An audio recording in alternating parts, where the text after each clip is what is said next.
6 o'clock. You ready? Yes. Call this meeting to order. The Effingham County Planning Board meeting of November 12th, 2024, now in session. I'd like to welcome everyone here tonight. We're going to begin this meeting with a word of prayer. We're going to follow the prayer with the Pledge of Allegiance, and we'd like to ask that everyone who can, please stand for both. We'll ask Mr. Alan Zipper to open us with prayer. Gracious Heavenly Father, be with us tonight as we conduct business for Effingham County and its citizens. Help us make wise decisions for the best of our community. Keep our servicemen and women safe, and pray for all our elected officials. Keep them safe and help them make the wise decisions for our country. In Jesus' name we pray. Amen. Amen. I pledge Allegiance to the flag of the United States of America and to the republic for which it stands, one nation, under God, indivisible, with liberty and justice for all.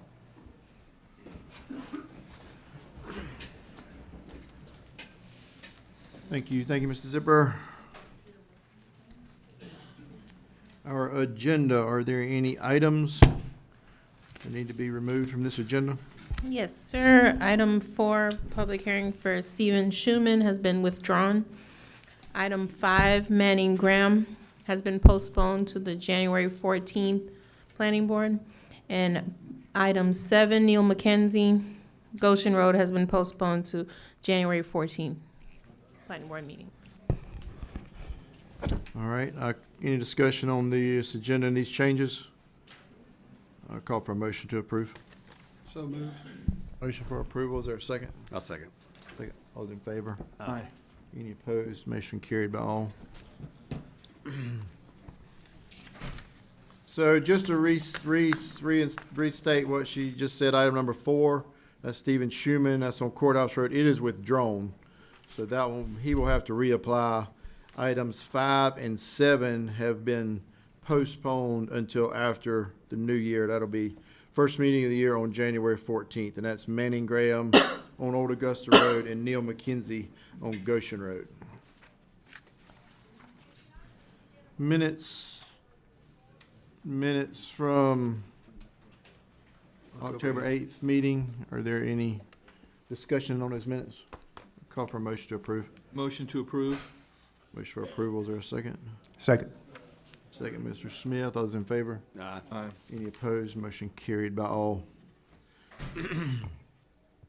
So when we begin, we get to, we're about to start the public hearing section of this meeting, and when the item of your concern is called, when introduced, staff will make a report. After staff makes a report, we'll give the applicant an opportunity to come up and speak, and then after the applicant's done speaking, we'll open the floor to anyone else who wants to speak, either in favor or against. Everyone can see the clock on the wall. I mean, we try to run a 15-minute per side, or is that 15-minute per item? Per side. 15-minute per side. Always get confused. Sorry. So when 15 minutes is up, I mean, we're not going to deny anybody's right to speak, but you know, at that point, we'll just ask for new information, anything that hasn't been brought to our attention, to come forward at that point. So, anything further? When will these items be heard? On December 3rd. December 3rd? Yes, sir. Okay. So everything heard tonight will be presented again at our Board of Commissioners meeting. Items that are approved as well as items that are denied will move forward to the county commissioner.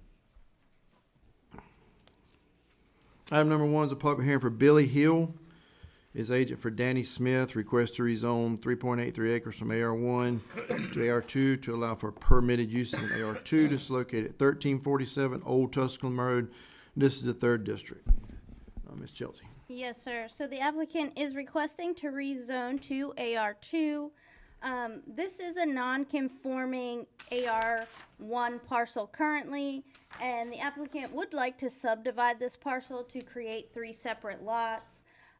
Conforming AR1 parcels shall have 5+ acres. This parcel in subdividing it and currently does not meet that. So it must be rezoned to AR2. Your staff report does have a list of permitted uses within the AR2 zoning. This rezoning is consistent with the future land use map, as this parcel is projected to be agricultural residential. Staff has reviewed the application, and if approved, the rezoning will meet the criteria of the ordinance with the following condition: that Development Services shall approve and sign a plat. The plat shall then be recorded should that parcel be subdivided. All right, thank you, ma'am. Is there anyone who wishes to speak in favor of this? Is Mr. Hill or representative here tonight? She stated it all perfect. All right, sir. I'm doing what she said. And I apologize, I also didn't mention, anyone that speaks tonight, please come forward to the podium and state your name as well as sign your name for the record. Thank you, Mr. Hill. Is there anyone that wishes to speak? Else that wishes to speak either in favor or against? Questions? What's the adjacent zoning? Is there any AR2 around it? So this is here is your zoning map. And I can zoom out if you would like to see further. There is not, but it is right now a non-conforming AR1 parcel in and of itself. So we're separating 3.38 acres into 3 lots? Yes, sir.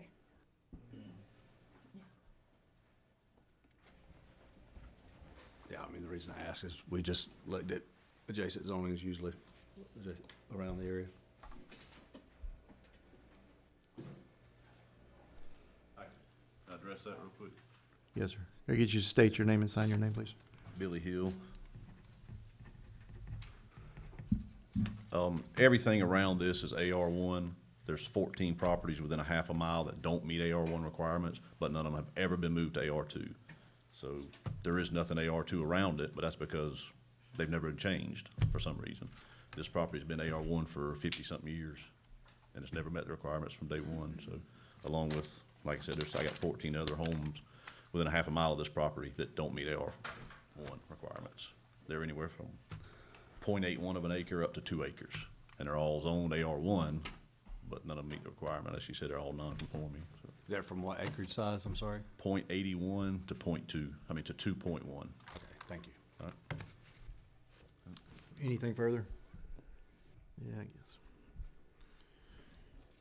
There's no further questions or comments. I'll call for a motion. I'll make a motion to approve with staff recommendations. Motion for approval. Is there a second? Second. Second, Mr. Smith. All those in favor? Aye. Any opposed? Motion carried by all.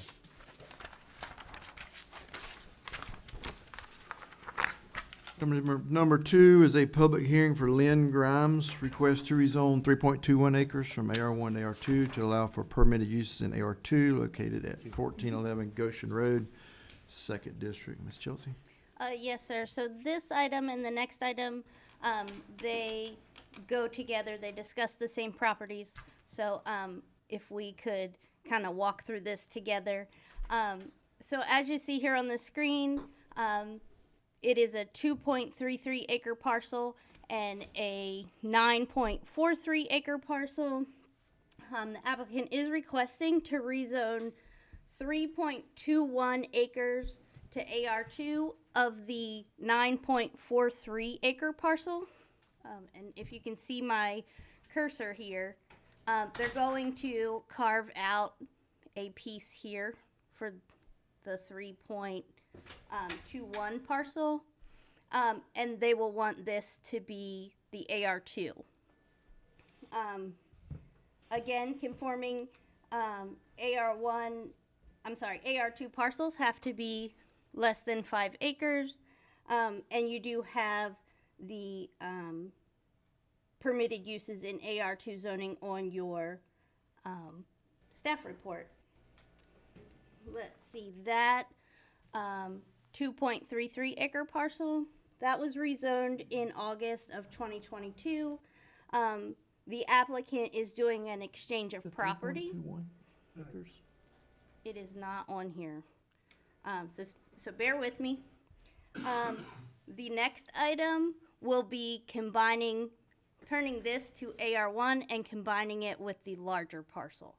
So I know it's confusing, but it'll literally be taking And this that- parcel here.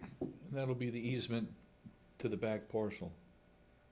So what they'll be doing is they'll be swapping this, making this AR2, making this AR1 to be able to combine it with the back parcel. But in order to combine this parcel, it has to be AR1, and then they want to carve this out for their family member, but it has to be AR2 because it'll be less than 5 acres. Does that make sense? It does, but the 3.21 acre parcel, how's it gonna be accessed? From Goshen Road. Goshen Road is here. Oh, sorry. Where is it? It is here. I don't understand. It's gonna come down, Here's parcel Goshen Road. 1415. Yes. So the for back. 1411, they're going to carve it here. Right, This will be the AR2 parcel. right. So they're creating that, they're adding to that to make the 3.21. Right, yes, sir. And then the next item is turning this AR1 so that they can recombine it to the larger parcel back here. Right, that'll be the access to the back parcel. Right, yes, I know it's, it's a bit confusing. And then both parcels have access to Goshen Road, which is here. So for the first one, we're only rezoning Only rezoning 3.21 the acres of right, the yes, overall sir. bigger parcel. Yes, sir. Clear as mud. Is there anyone that wishes to speak? Any additional information? Yes, ma'am. Hi, I'm Lynn. Good evening. Basically, we're just swapping, like she said. No more buildings or anything else, just swapping properties. There is a road that goes down the middle of the property that's access to the back part of the property as well. We share that road. Okay. Can I get you to sign your name? Yeah. Thank you. Any questions at this time? Is there anyone else who wishes to speak either in favor or against this request? All right. Go for a motion. I'll make a motion to approve with staff recommendation. Wish for approval. Is there a second? I'll second. Second, Mr. Higgins. All those in favor? Aye. Any opposed? Motion carried by all. Item 3 is public hearing for Lynn Grimes, request to rezone 6.22 acres from AR2 to AR1 to allow for permitted uses in AR1 located at 1415 Goshen Road, 2nd District. Ms. Chelsea, anything you need to add? So again, that 6.22, that encompasses the entire acreage, not just, it should just be that, the 2.33, which is the AR2, which will be recombined with the rest of the parcel. So change that on the, change it from 6.22 to what? 3 point what? The 2.33, as that is what is being combined with the rest of the parcel.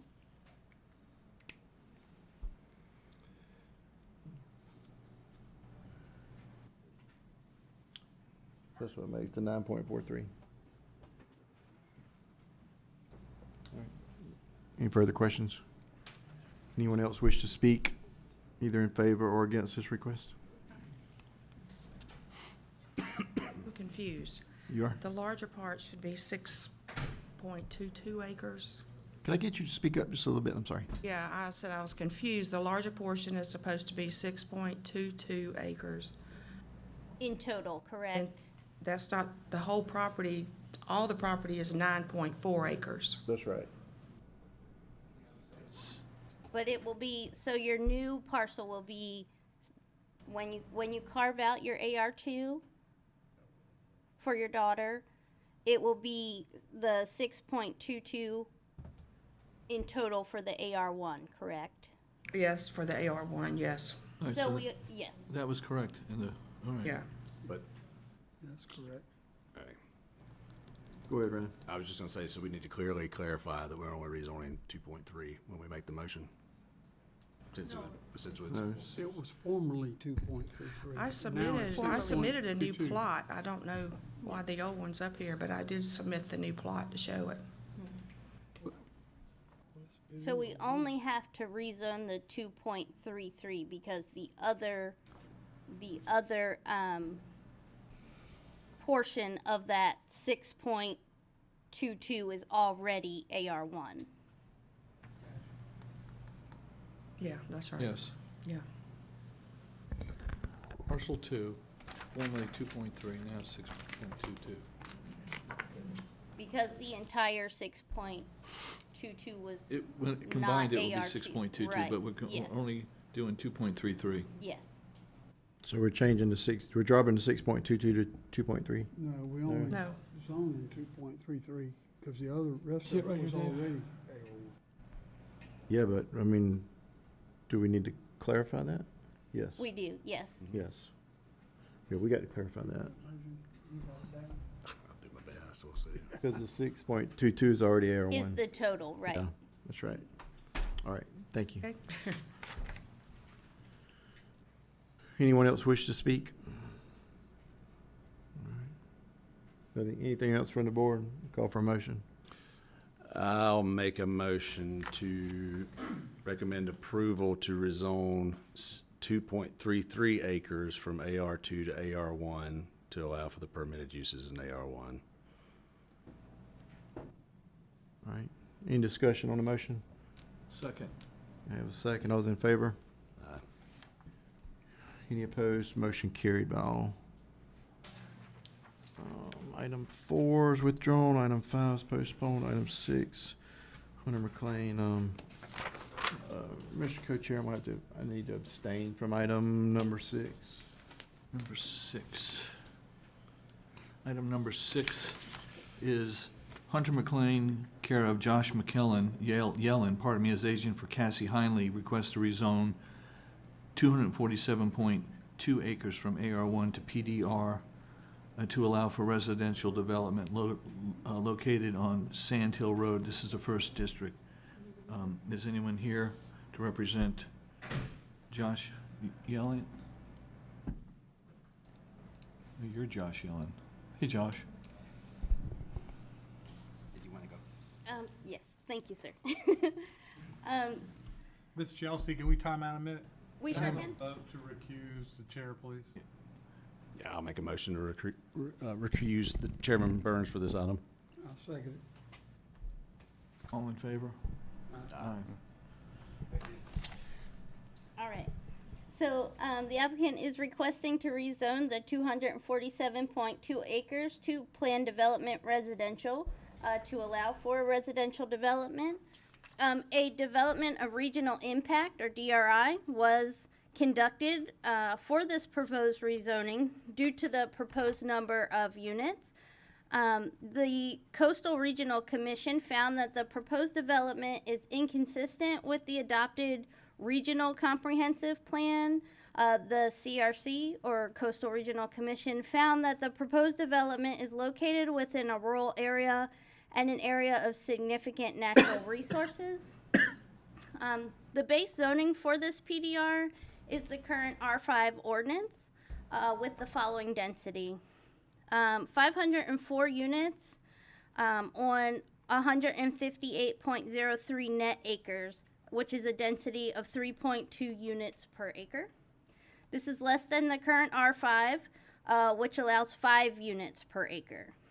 The PDR does specify that the side setbacks for the 37 by 110 lots will be 5 feet. This setback is less than the allowed setback in the R5 zoning district, which is 7.5 feet. International Fire Code requires 10 feet from eave to eave of dwellings. This parcel is currently in a conservation use valuation assessment, or a CUVA program. This application was received on August 5th of 2024, so that is before the commencement of the moratorium on August 20th of 2024. And then please refer to the attached plan development residential text for a full explanation of the conditions.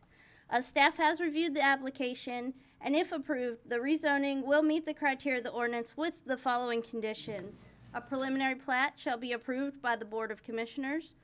All site development plans shall comply with the Water Resource Ordinance, the local Stormwater Design Manual, and Chapter 34 Flood Protection. Site development plans shall adhere to the Effingham County Code of Ordinance, Section 3.4 buffers. And it would be suggested that by staff that a traffic impact analysis should be conducted.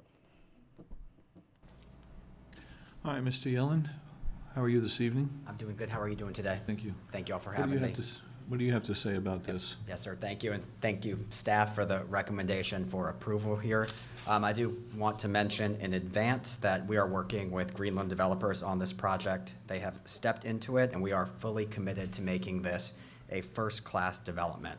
With us today from the development team, we do have Mr. Brett Bennett, who's with us, along with Mr. Neil McKinsey from Coleman Company, who is the lead engineer for this project. So I know if there's any questions that you may have, we have a full team to answer them. As staff noted, this project is to rezone 247 acres off of Sand Hill Road to planned development residential. As was also mentioned, this site meets all of the requirements and criteria for PDR approval, and we appreciate the recommendation of approval that was obtained. As you can see on the map, this site is next to the borough pits. It's also next to some property that has been intensified in recent years. And so there have been changes in this portion of Sand Hill. And so as such, we fully agree with the recommendation of approval and the conditions that were associated with it. That being said, it should also be mentioned that the developer here is committed to improving upon the zoning ordinance and the design of this project. We are here to hear comments and concerns, but there's already been a considerable amount of effort and time that has been put into this project to make it a good fit for the area and to improve upon some of the requirements from the PDR ordinance. So I'm going to walk through some of those items right now. First, this project will be exclusively single-family homes, and that's exclusively single-family detached homes, which, as was mentioned, is a density less than would be permitted in the R5 district. The R5 district would permit upwards of 790 units here. We are far below that maximum. Similarly, under the PDR text, the developer has gone above and beyond the 20% green space requirements. There's going to be upwards of 35.3% green space, and that doesn't include an extra 44.5 acres of wetlands, which under the ordinance, we're not allowed to count those towards the green space requirements. They have to be discounted anyway. This proposal, well, I'm not sure if I can show it, but if the site plan was up, this proposal is very well buffered on all sides. We're currently proposing a 50-foot landscape buffer along the length of the property at Sand Hill. And additionally, the southern portion of the property is where there are some existing wetlands that will ensure a very large natural buffer adjacent to the other properties. This property will include significant amenities, including playgrounds, pocket parks, dog parks, walking trails, fields, pools, and clubhouses. And even with this plan, and I think that the great plan that has been provided, we always hear of concerns of projects like this, and so we do want to address some of those concerns in advance. First and foremost, we are aware, and as I think the DRI report mentioned, that there are wetlands on the property. We know that. But since some of the information that was presented has been updated, there's a little bit less concern about the wetlands. The developer has already gone out and obtained a wetlands delineation. There is very minimal impact to the wetlands on this property. I believe that the only impact to any wetlands is one crossing for a road, and that will be clarified. Neil is nodding his head, that it's one crossing to a road. Some earlier GIS maps and some older maps showed this site as being nearly entirely wet, and that is just not the case. There is upland areas, and it will be minimal impacts on the wetlands. Similarly, and what we always hear for projects for residential is that this will cause a significant impact on the school system. We did want to get out in front of this. We have had conversations, and we do know that at least for the Sand Hill Elementary School, it is one of the few schools in the district where there is a need for additional students. Sand Hill currently has capacity for an additional 203 students. There is additional capacity at both South Effingham High and South Effingham Middle. A project of this site, through our conversations with the school, It is important to have kids in the district to avoid having to redistrict to put kids in schools that are further away. In addition, we would like to state that for the traffic, we hear schools, wetlands, traffic. For the traffic, there are significant improvements already planned in this area. This site was not randomly selected for residential development. This site and this area has already been kind of courted by the county and by GDOT as an area for growth. We know that there are 2 roundabouts scheduled to be put in, both to the north of the site, towards Marlow, and at the south of the site, towards 80. And then there's additionally the Blue Jay Road extension that will line up to this project. And so, or not to this project, but to the north of this project. So there are significant roadway improvements in the works because there was planning done and this area was targeted as an area for future growth within the county. And so with that, I will turn it over to Neil, but I would like to respectfully request your approval or recommendation of approval for this PDR as has been recommended by staff. I'll turn it over to Neil, but if there's any questions you have of me, I'm happy to answer them. Thank you, Mr. Yellen. Thank you. Thank you, Josh. Again, my name is Neil McKenzie. I am the engineer on the project. I just wanted to hit a couple of high points that are part of this PDR and just kind of mention and address a few of the concerns that we've heard to this point. So for just in talking about the connectivity and the traffic, the plan that you have, and I don't know if you've got the ability to put the plan up. I don't. Okay. The site has 2 entrances. The TIA is completed, and the TIA does call for 2 entrances, and both would have right and left turn lanes into the project. As far as connectivity to the adjacent parcels, we have a lot of opportunity on this plan to connect as needed. You'll notice on the plan, if you have it in your packet, there's the borrow pit site to the west. There is already an access point that's there. We would honor that to keep access to and from that site. As far as buffering goes, Josh did mention we have a 30-foot undisturbed buffer around the perimeter. On the west side, it's mostly wetlands, so that's a nice natural buffer on the borrow pit side. And then along the frontage on Sand Hill Road, we would have a 50-foot landscape buffer. And I say it's landscaped and not undisturbed because it's got a tendency to be thin, and we would just want to beef that up with additional plantings, as well as featuring the amenity and some ponds along the project frontage. There's not a lot of homes that back up to the main road, so that kind of acts as a nice buffer. There's also a nice wetland pocket up there that we're going to preserve. One of the other big features of this project is the additional parking that we're going to propose. Josh mentions that we've got 2 different lot styles on this project. We've got a traditional 55-foot wide product and then a reduced width cottage style product. On the traditional lots, we're going to propose 3 spaces off-street parking. On that lot, you'd have 2 parking in the driveway and 1 in the garage. And then on the cottage lots, we would propose an extra wide driveway to potentially fit 2 cars in the driveway. In addition to that, so in accordance with the R5 classification, the paving width in this project would be 28-foot wide. That would just keep from having roads blocked as this neighborhood is built out. And then additionally, we're going to provide overflow parallel parking around this neighborhood, and then each amenity will have its own parking area. So I feel like we have an opportunity here to provide a lot of additional parking and ease some of the concerns that come up in these neighborhoods. As far as the utilities go, these are proposed to be public roads and private utilities, both community water and community wastewater. Josh mentioned the amenities. We do have some amenities planned with a lot of options and a lot of pocket parks sprinkled in this plan, so for some nice preservation of some natural areas. In the PDR, we do have some architectural requirements that are in line with the R5 classification as it is today. So those are to be reviewed in the PDR. Some of the concerns in the DRI that were raised were, of course, the wetlands, which we're going to avoid for the most part. We do have a crossing that will need to impact one of these wetlands. But there are 89 acres of wetlands on this site that will be avoiding most of them.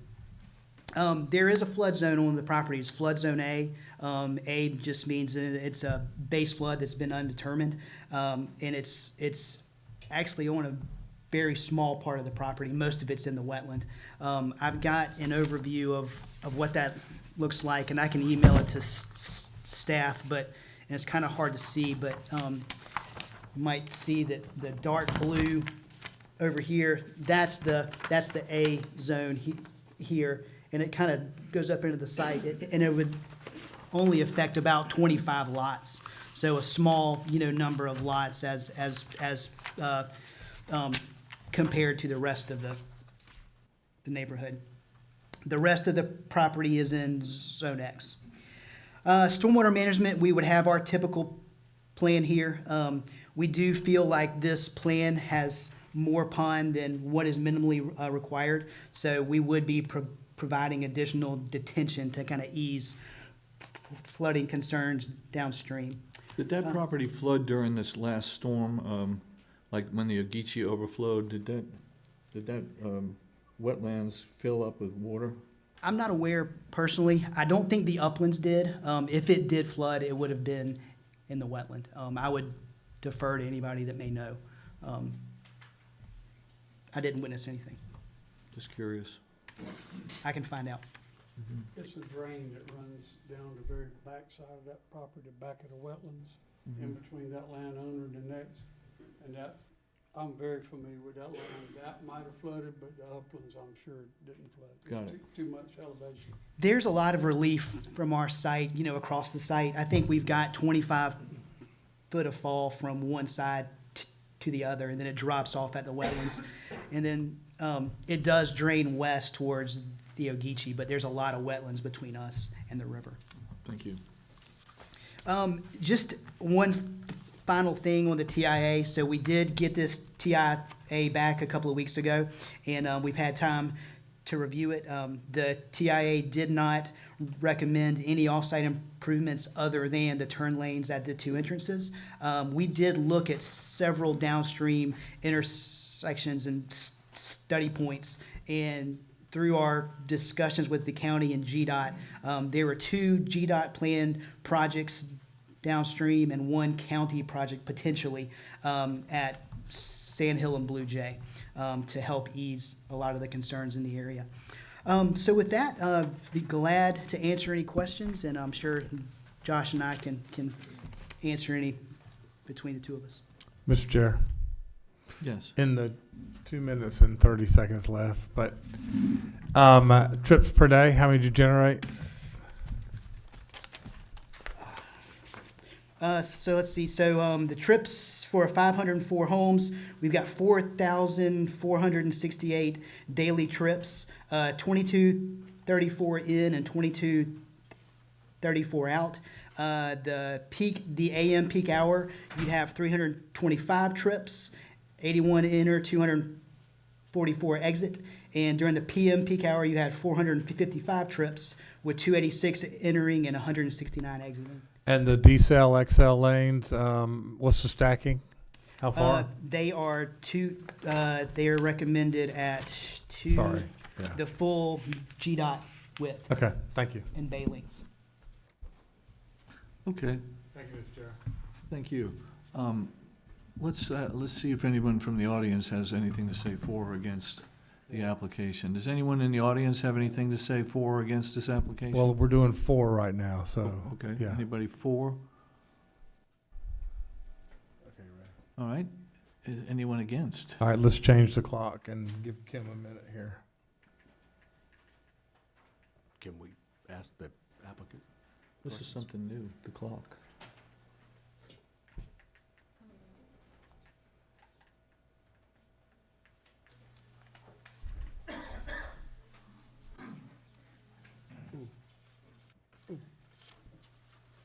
Okay. Anyone would like to speak against this petition, please come forward. Good evening. I'm Kendall Harville. Hello, Ms. Orville, how are you? Good. Good. How have y'all been? It's been so long since I've seen you. I don't think that this density works for this area. I hope all of y'all have taken the time to read the DRI report and the comments from both the Ogeechee Riverkeeper and the Savannah water people. Both of them are highly concerned with water for this amount of people, as South 119 is a red zone for groundwater. I'm also concerned about what their community wastewater is going to look like. To my knowledge, the county doesn't have anything along Sand Hill Road at this time, and you can't just build a mini wastewater plant in the middle of your neighborhood. 3 houses per acre, can't do septic. So I would like more details on that plan. As for schools, we don't have room in the schools. You'll hear a different story from everybody, and I know the Board of Education is gonna say, yeah, sure, we'll make it work. We are a minimum of 5 years behind on building new schools for our kids. My kids go to Sand Hill. In 22, my 3rd grader had 2 weeks of anxiety and school refusal, making herself sick in the mornings because they had to add a new classroom for 3rd graders. And they told all the 3rd graders, half of y'all are gonna be moving to this new teacher. And these kids don't understand that. And they should not have to be going through the stress and anxiety of trying to keep class sizes small, and then half their school year is different. In 23, my 2nd graders, same thing happened. You can ask any teacher in the county, and they'll tell you we're full. Maybe don't go to the Board of Education, maybe go to the boots on the ground, teachers and admin, because they know more of the day-to-day. Ask a parent, they'll tell you, we need multiple new elementary schools, we need a new middle school, we need a new high school. We're full. Traffic. When is Highway 80 gonna be widened? We're about 20 years behind on Effingham stretch from 17 and 80 to the Bryan County line on that road being 4-laned or 5-laned, however you count it. Sand Hill and 80 is a death trap. I don't care how many times I've emailed GDOT and they're like, oh, it's fine. A roundabout's gonna fix it. When? There is no timeline on fixing that. You're looking at how many trips per day?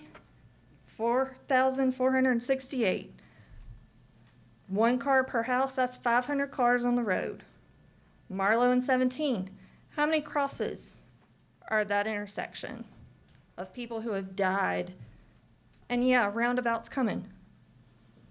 It's probably 5 years behind. These traffic fixes are getting us to where we are now. They're not getting us to where we need to be to put 500 more cars on the road in these areas. The environmental impact, the top 5 historic crests of the Ogeechee River in the past century, I've been alive and lived through 2 of them. My parents have owned property my entire life on Rose Road, and back in August, under their house, which is raised 7 feet off the ground, the water was 5 foot 10 inches deep. That was at 17.9. The uplands of this property might not have been wet, but I can tell you they were darn close. Everything was wet. You can go out there today. Several major creeks drain through this property off of Sand Hill. The ditches are full today. The water is booking it to the river. And I don't care how well engineered you develop a neighborhood, you're gonna affect drainage, you're gonna affect the wetlands, and all of this impermeable surfaces, all these parking lots, all these driveways, the houses themselves, the roads, that's gonna affect everything downstream.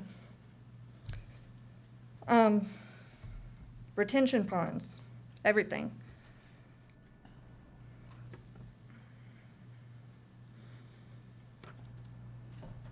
I think that hit all my high notes. But a lot of Sand Hill Road is AR1. There are several smaller neighborhoods. If this did not have such high density and had larger lot sizes, I would be less opposed to it. But come in and cram 3 houses to an acre, 500-something houses is too much. This does not fit this area. It might one day, but looking at it now, driving that road every day, multiple times a day, it does not fit this area. Thank you. Thank you. Would anyone else like to speak?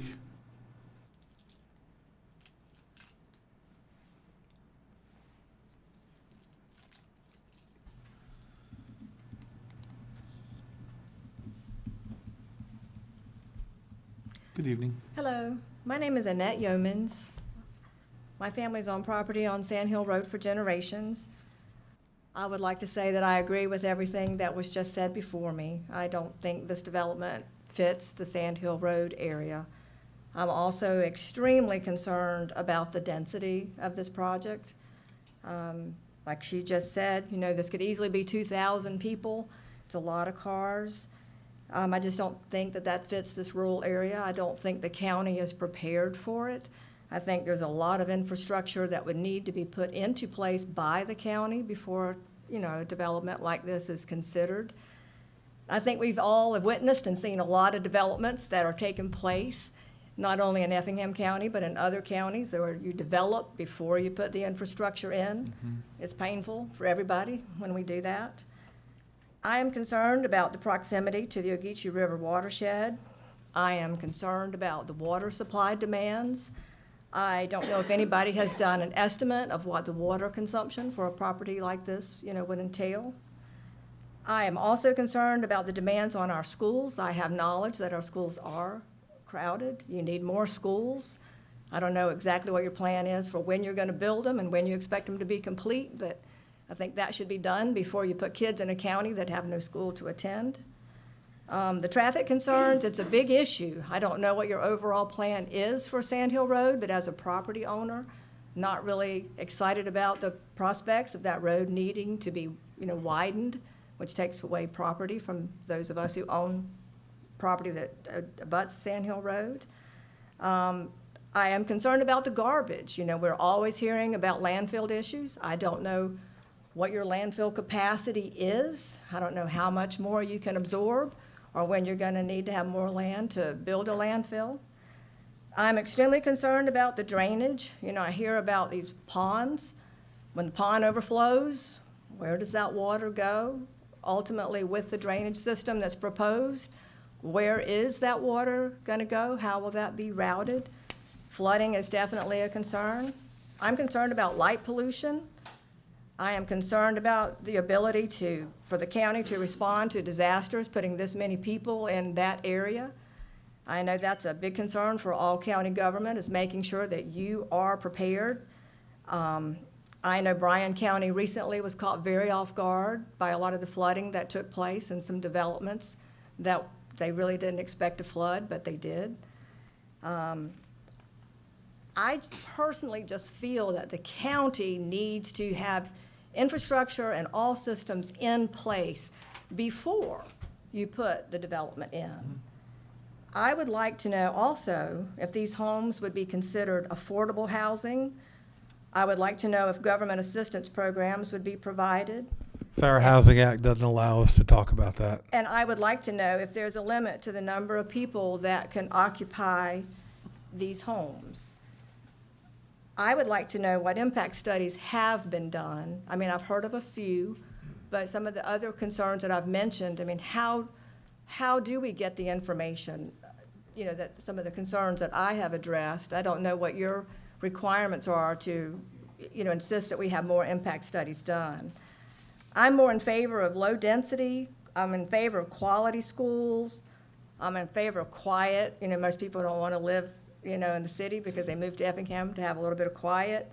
I like the ability to see the stars. I'm really concerned about light pollution. And I just think we need to be concerned about the overall quality of life.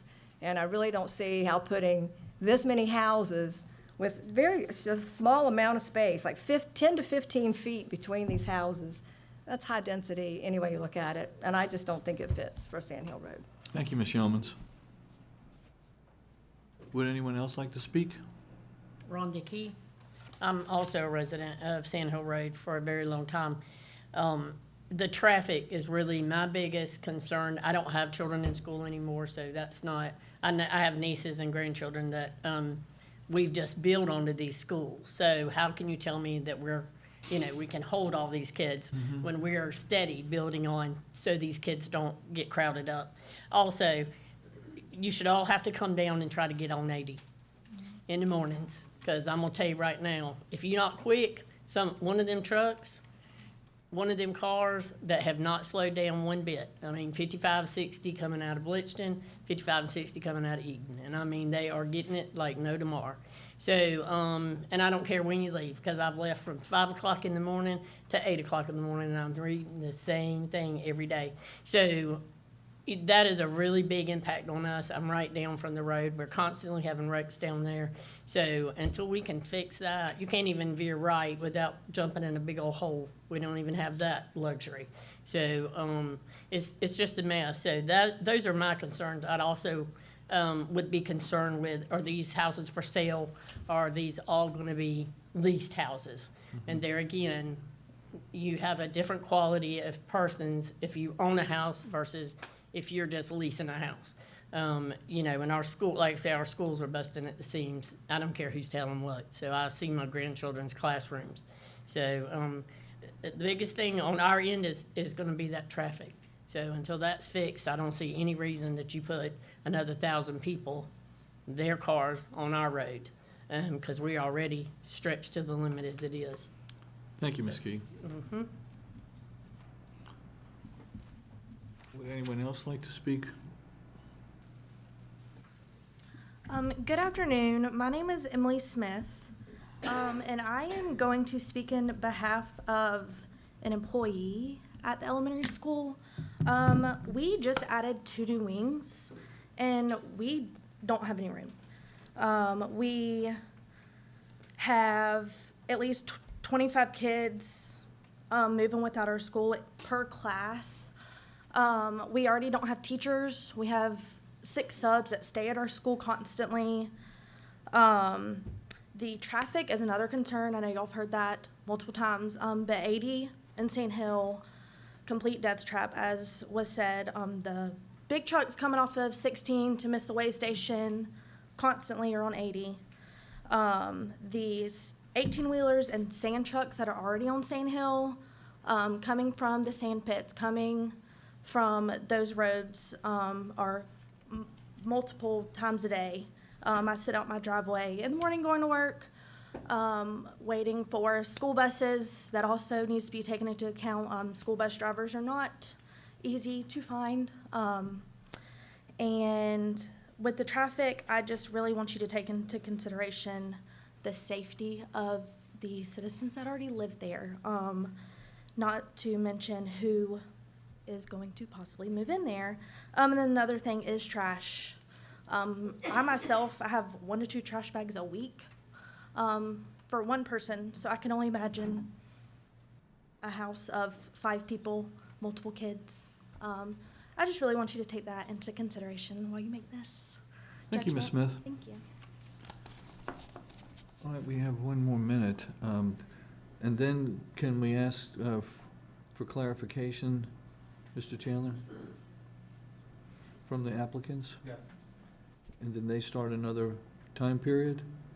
We will not do time period, but they can do response. Okay.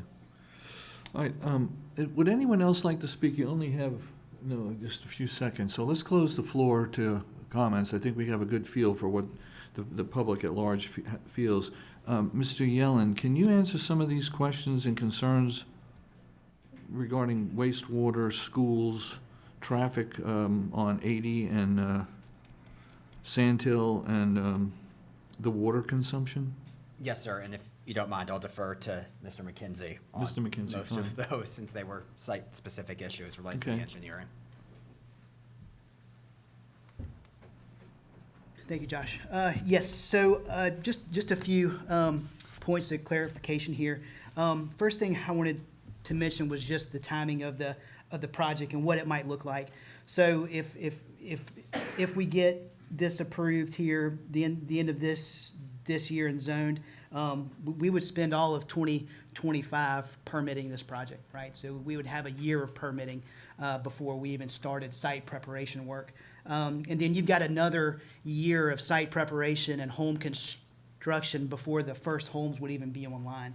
So you're looking at 2027 before the first phase would even be done for something like this. And then, so that kind of dovetails into the traffic discussion where these improvements are planned. The roundabout at 80 and Sand Hill Road, according to the GDOT project information I have, is supposed to be completed in that year. So the 2027 is the open year. Current year, this was done in 2023, so I'm not sure how much that has moved, but the project was originally planned to open 2027 with a design year of 2047. So GDOT's planning for this area. As far as the utilities go, so when both the water and wastewater would be privately operated and maintained. The operator would have to be pre-approved by the state of Georgia to withdraw from this red zone, so they would already have capacity to pull this water out of the groundwater system. And then from the perspective of wastewater, Groundwater or aquifer? it would be aquifer, yes, sir. And then, so from the perspective of wastewater, at this point, we have a concept plan for a land application system. On the plan, we've got about a 28-acre open area that's where we would build this land application system. There's a lot of testing and EPD permitting that's required in getting something like that approved. So we're at the very beginning of that. That costs a lot of time and a lot of money to get those types of things permitted. So we would vet that once we get this property zoned, and we couldn't construct it unless EPD approved our plan. So on the water for the consumption, we normally estimate 300 gallons per day per home for just a standard home. So do the math on what that comes to per day. But we do anticipate there having to be 2 wells on this property to provide water for these homes. Is that like 150,000 gallons a day? Yeah, it would be, let's see, 300. 300 times 500. I'm not very good at math here. I think it's 150. 300 times 500 for homes, 151,000 GPD, which is about right. And so it's very clear that there's no expectation that the county is providing that. It's Yes, sir, that going is to be a right. private system. We're a long way from any publicly owned utilities. These would be privately owned and maintained. But there's no future of, we got zoning, now we need that extended out there. That's not the expectation. Do you have other things? I do have a few questions, Sure, but yeah. I didn't know if you wanted to keep addressing the points that you had that you wanted to address. I think that was it. Mr. Chair, you good if I ask him a few questions? Yes. Well, thank you, Mr. McKenzie. Let's see if we have any questions from the board. Yeah, Mr. sir. Ryan? Yeah, I do have a few. Let's see. The buffers along Sand Hill, I think if you heard me speak up here, I do believe in protecting what the community will see, especially from major kind of corridors throughout the county, and Sand Hill is absolutely a north-south one for sure, and it'll become even more so as the county grows and growth happens toward the southern end of I guess that's the southwest side of the county. I heard you referencing a 50-foot buffer. 50 feet is great. I wonder if you could consider potentially more. The specifics of what that buffer is going to be related to not only the plantings, but maybe a commitment to allow it to go back to nature, so it's not some sort of just a manicured berm of some sort. These are just my ideas, but curious of what the thoughts have been on it. The perimeter buffer of 30 feet, there's just got to be some sort of standard or maybe a commitment to more to know that you've got that. I do understand you've got a big wetland on one side of it that's more than adequate buffer, but along that northern edge might be important. So just curious about the buffers, and maybe I'll ask another question about that. But have y'all thought about it all, like how you're going to, like how are we controlling that other than just saying a dimensional standard?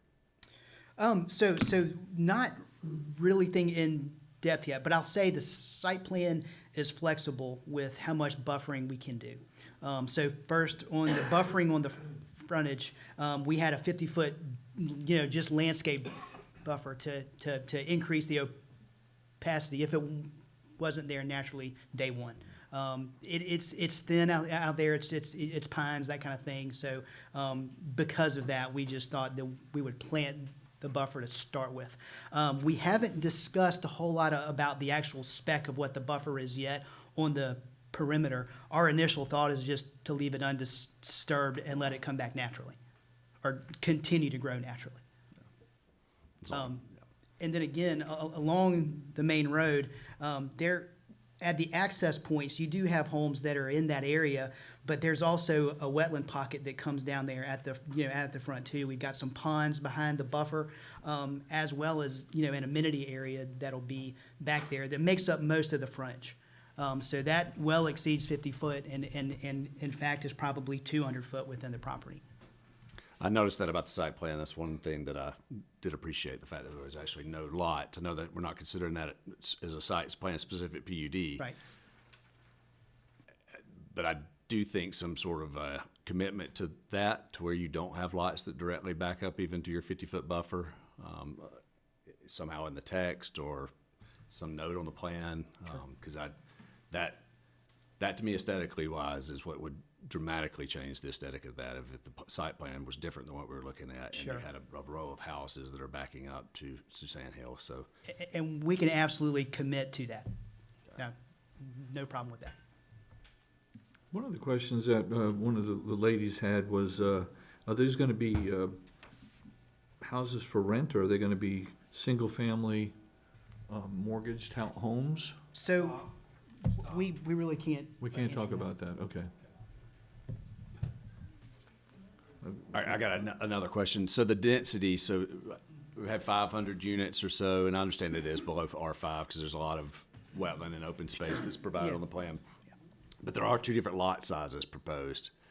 Is there any controls that we don't have 90% of the smaller lot sizes? How is the PUD text controlling that? Have you got a maximum percentage on that? Because the smaller lots are on the smaller lots of the counties ever approved. They are. So right now, it's 50-50. We got about 250 of each. We can absolutely set a limit to the cottage-style lots. If it's 40% or whatever that number is, we can commit to some cap for those lots. Yeah, I don't know how the rest of the board feels. I do think there's, just because the site, I'm assuming what you're saying is your current site plan, the plan that we see in the package is a 50-50 mix in there, but nowhere in the PUD text are we saying there's a max of 50% of the smaller lots. Not as of right now, no. Okay. On the plan, we note the split, but we didn't say maximum. Okay. Can we see that in the photo? We can. I mean, in the text? Yeah, I don't know what that number needs to be, right? But But I do want to see it. but there We needs to can be cap it in the something. PUD. I guess maybe be prepared to Yeah. have a good answer for that after this, as if we're just a recommending body. But those are, and I do see the need for smaller lots. I just think there's got to be some control on that, just so it's not all of it going to that smallest lot that's proposed. Okay. Are there any other questions from the board?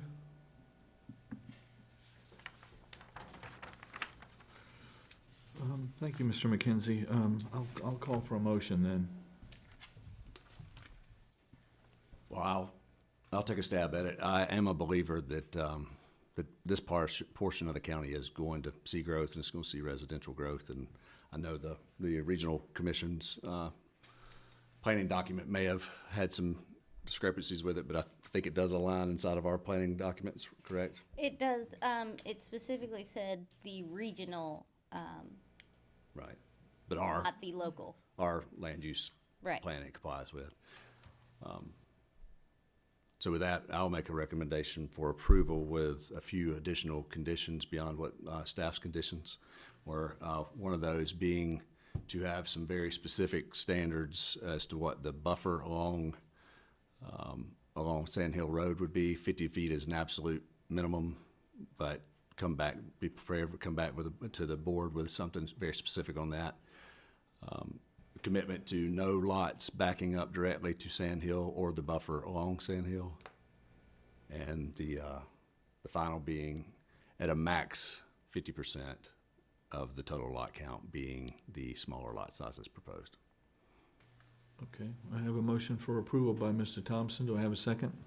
I'll second it. I have a second by Mr. Zipper. All in favor? Aye. Opposed? Motion carries unanimously. Thank you. Need to I'm gonna get ask Dave for back in. a motion now to bring Mr. Burns back. make a motion to bring Dave back. I have a motion for bringing David Burns back. Do I have a second? Second, Mr. Zipper. All in favor? Aye. It's unanimous. Welcome back, Mr. Burns. Thank you. Item number 8. I don't like to do what you did. Okay. Can you recuse him but make him stay in the room? I get a motion to recuse Mr. Thompson from this item. Motion. Excuse Mr. Thompson from item 8. Second, Mr. Higgins. All those in favor? Any opposed? Motion carried. Thank you. Thanks. I ain't gonna stick around. It's too late anyway. It's the last item for some of our careers. Item number 8, Kevin Forbes is agent for Kimberly and Rebecca Ron. Request to rezone plus or minus 425 acres from R1 to LI to allow for light industrial uses located on Ron Station Road. This is the 4th district. Ms. Chelsea. Yes, sir.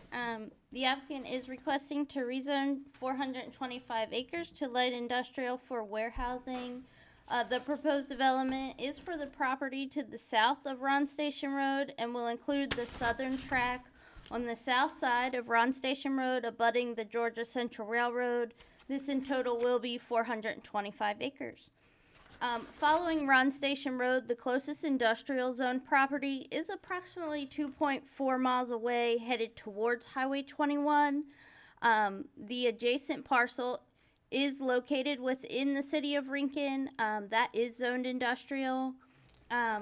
Due to the size of the warehousing that's proposed, a development of regional impact, or DRI, was required. The Coastal Regional Commission concluded that the proposed development had inconsistencies with the adopted local comprehensive plan and the adopted regional comprehensive plan. Furthermore, the CRC suggested that Effingham County should consider if there's a need for additional warehouse capacity in this area. The future land use map does have this parcel projected as transitional. This application was received on August 5th, 2024, before the commencement of the moratorium on August 20th, 2024. Staff has reviewed the application, and should the rezoning be approved, the following conditions shall apply. A site plan shall be approved by the Board of Commissioners. All site development plans shall comply with the Water Resource Ordinance, the Local Stormwater Design Manual, and Chapter 34 Flood Protection. Site development plan shall adhere to the Effingham County Code of Ordinance, Section 3.4 buffers. A traffic impact analysis, or TIA, shall be submitted before site plan approval. A temporary concrete plant will not be permitted, and no concrete pours will be permitted after 7 o'clock p.m. Is that it? All right. Thank you, ma'am. Is there a representative? Yes, there is. Kevin Forbes is sitting behind me, and I'm Murray Marshall. We represent the Ron family. Do you have a hard copy of what you just read, the staff report, that I could have a copy of? That I could Yes, sir. be I'll able give to? this one to you. Thank Here you go. You're welcome.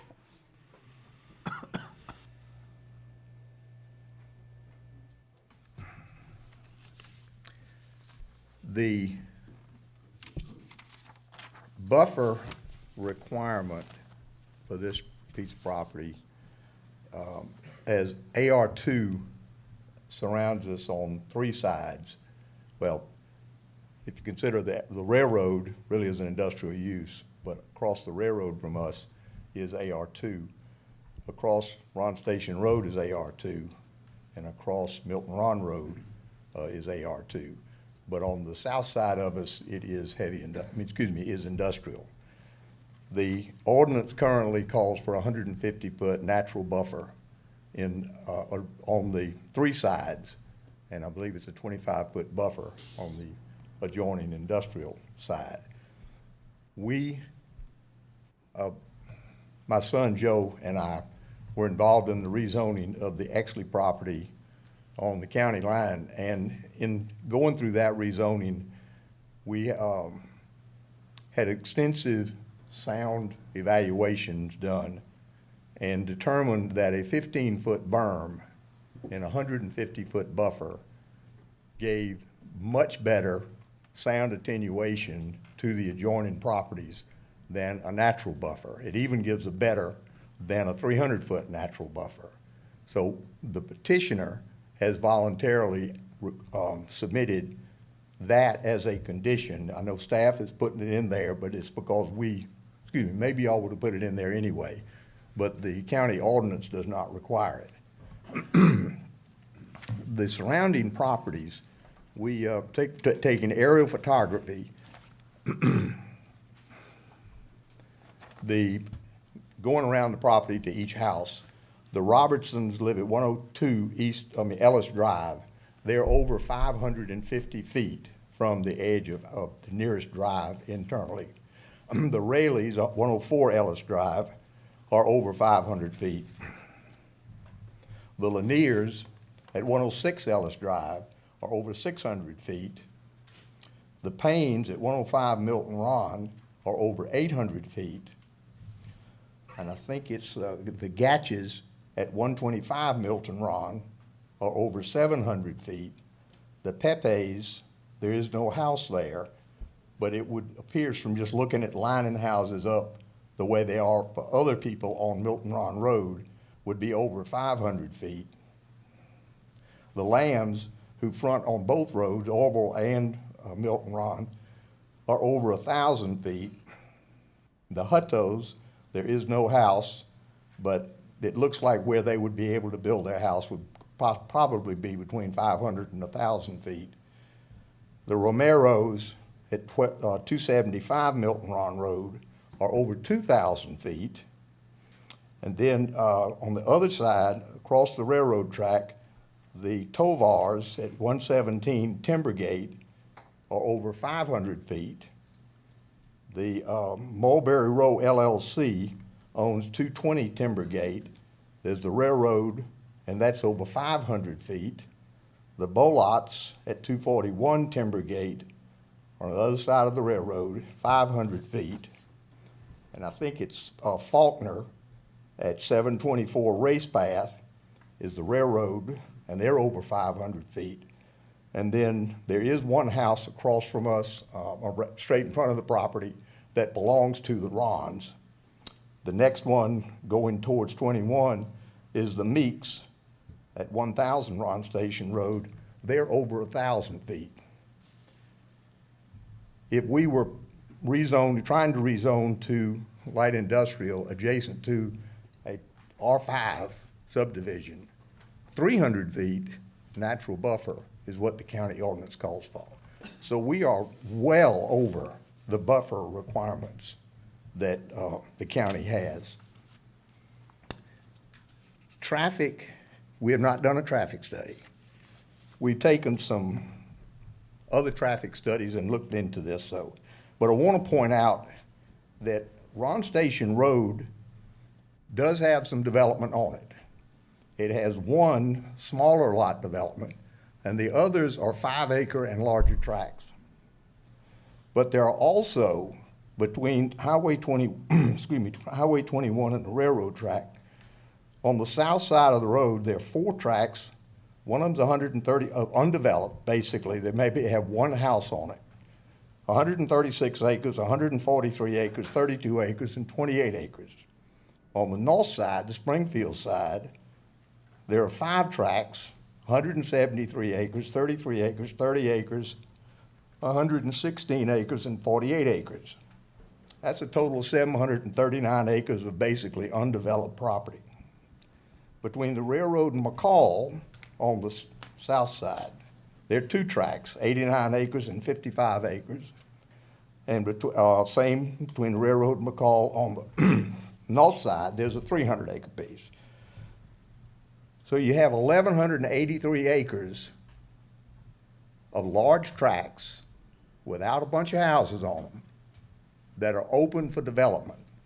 Ron Station Road is going to carry more traffic because those properties, as the Effingham County market grows, those are going to get developed, whether it's for industrial, commercial, commercial, or residential.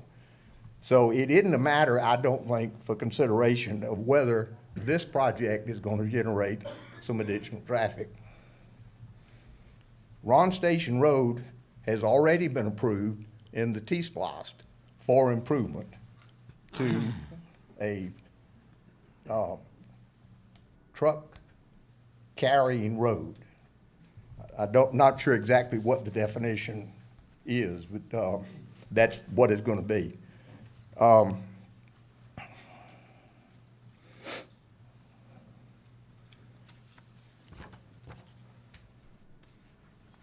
There is a lot of industrial development in this area. There's approximately 25 million square feet of warehouse space available right now. 15 million of that is for the Hyundai plant and Hyundai suppliers. We had absorption of about 9 million square feet in the first 9 months of this year. We've got about 10 million square feet out there looking for tenants right now. We do not have an oversupply in this area of warehouse space. It is slower growing than it has been, but it takes 2 to 3 years from today to be able to have a warehouse ready to occupy. So starting with the rezoning, which has to be done, we're not too early in the process. Is Mr. Comer here, Dr. Comer here? We had some economic data pulled together. Unfortunately, I misjudged on how long this meeting was going to last, and Dr. Comer is not here yet, or he might get here in a minute. But one of the things I will comment on, the tax revenue, real estate tax revenue to the county over a 10-year build-out of this project as we propose it. In the 10th year, we'll be generating $4.25 million per year. That is $4.25 million that could be used to fund a bond for the county to spend on whatever it wants to do with $70 million over a 30-year bond at 4%. It's a lot of money to be able to benefit this community. From an employment standpoint, we're not building houses or bringing more people in. We'll bring some people back, new people into the community. But predominantly, we're going to be providing the jobs to fill the houses that are already underway. I want to leave some time. Can I hold 5 minutes for us and let the other parties speak? Yes, sir. Yes. Okay. Thank you. Yes, sir. Thank you.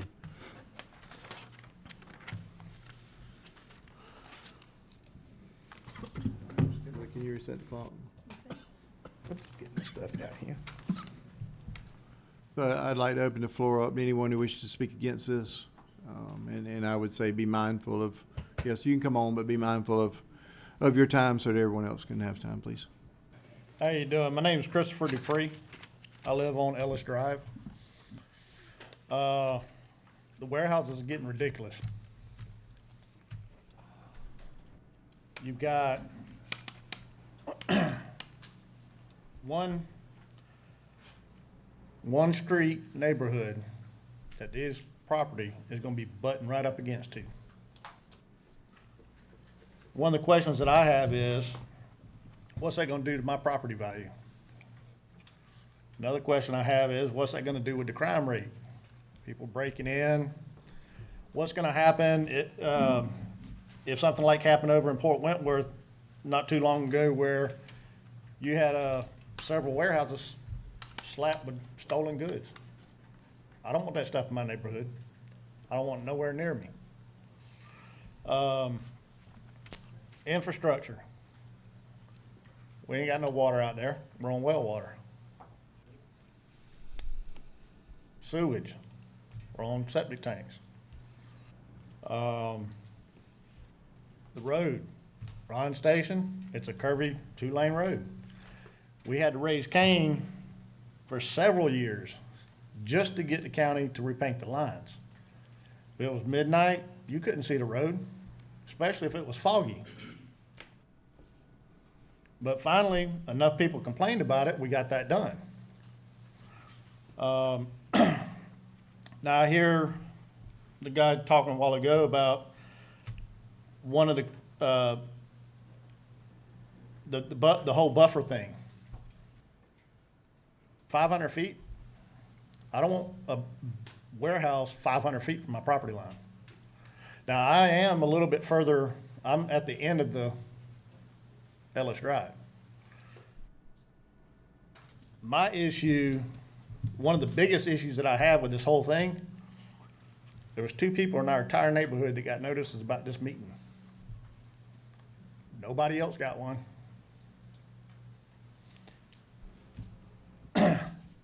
There's so many warehouses.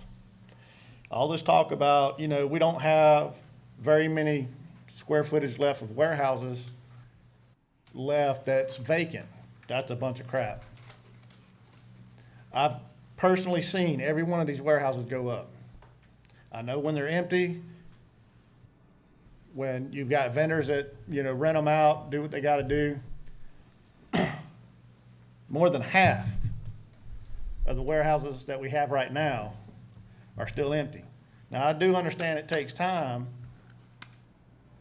for the process to take place, but you're running people out that moved to this county to get away from all the crap, Savannah, all these other high industrial places, okay?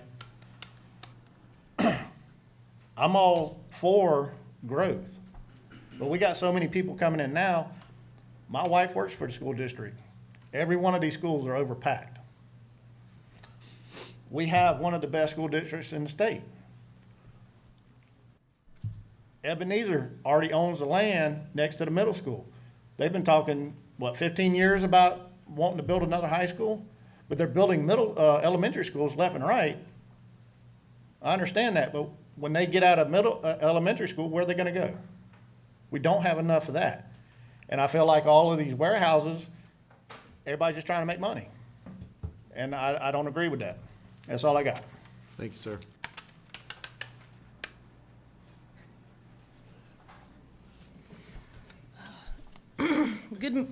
Good evening, members of the planning board and members of the community. My name is Acacia Cooper, and I am a resident of the Ron Station Road community. I stand before you tonight to voice my strong opposition to this project. This proposed change represents a significant threat to the character, safety, and environmental health of our community. Please allow me to outline my reasons for this opposition. Firstly, the rezoning is incompatible with the surrounding land uses. The Ron Station Road area is primarily a residential and agricultural area, as the agents have acknowledged. Families live here for the peace, quiet, natural beauty, and safety that is offered by the area. Introducing these industrial activities in such close proximity to our homes is destructive and disruptive. The noise, air, water, and light pollution associated with industrial development are incompatible with our community's way of life. This rezoning would irreversibly harm our quality of life.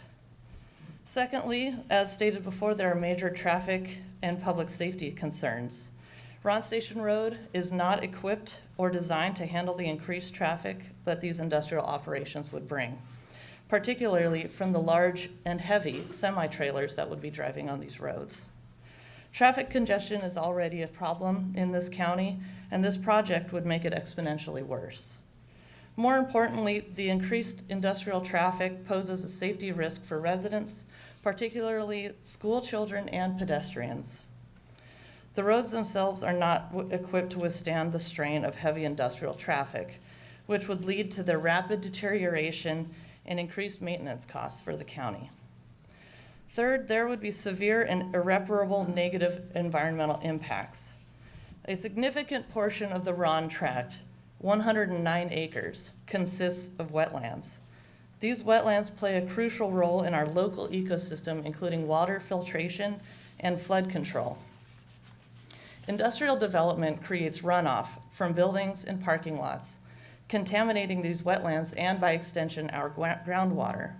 Once this damage is done, it cannot be undone.